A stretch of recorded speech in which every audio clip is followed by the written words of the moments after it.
பூனையும் ஒன்றுதான். எப்படிங்க? நம்ம மனசும் பூனையும் ஒன்றுதான். பூனையோட குணம் எதையாவது ஒன்று பிடிச்சிட்டே இருக்கும். இப்போ உங்க வீட்டில் எலி தொல்லை அதிகமா இருக்கு. என்ன இருக்கு? எலி தொல்லை அதிகமா இருக்கு. அதை போய் அந்த எலியை உங்க பூனை பிடிச்சிருச்சு. இப்ப ஹாப்பியா இருப்பீங்களா? ஹாப்பி இல்லாம இருப்பீங்களா? எலியை பிடிச்சிருச்சு பூனை, இப்ப சந்தோஷமா இருக்குமா இல்லையா? சந்தோஷமா இருக்கும்.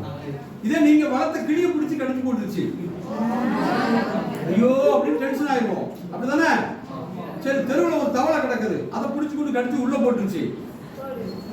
எலியை கடிச்சும் போது சந்தோஷப்பட்டோம், கிளியை பிடிச்ச கடிச்சது போது வருத்தப்பட்டோம். இப்ப தெருவில் இருக்க தவளையை பிடிச்சி கடிச்சிருச்சு. ஆனா இதுக்கு ரெண்டுக்கும் சந்தோஷமும் பட மாட்டோம், வருத்தமும் பட மாட்டோம். ஏன்னா தவளை நமக்கு சம்பந்தமே இல்லாத ஒரு சப்ஜெக்ட். ஆனா கிளி நம்ம லைஃப்ல சம்பந்தப்பட்டது, எலியும் நம்ம லைஃப்ல சம்பந்தப்பட்டது. எலி நம்மளை துன்புறுத்துது, அதனால பூனை கடிச்சா சந்தோஷம். கிளி வீட்டுல இருந்து நல்லா எல்லாருக்கும் அவங்க வீட்டு மரத்துல இருந்து எல்லாரையும் அழகா அதை ரசிக்க வைக்கும். அப்ப கிளியை பூனை கடிச்சிருச்சுன்னா நம்ம வேதனைப்படுறோம். இதுல இருந்து என்ன தெரியுது? பூனைக்கு எதை பிடிக்கணும் எதை பிடிக்க கூடாதுன்னு தெரியாது.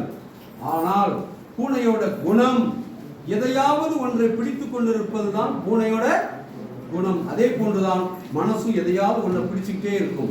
ஓகே, நன்றி.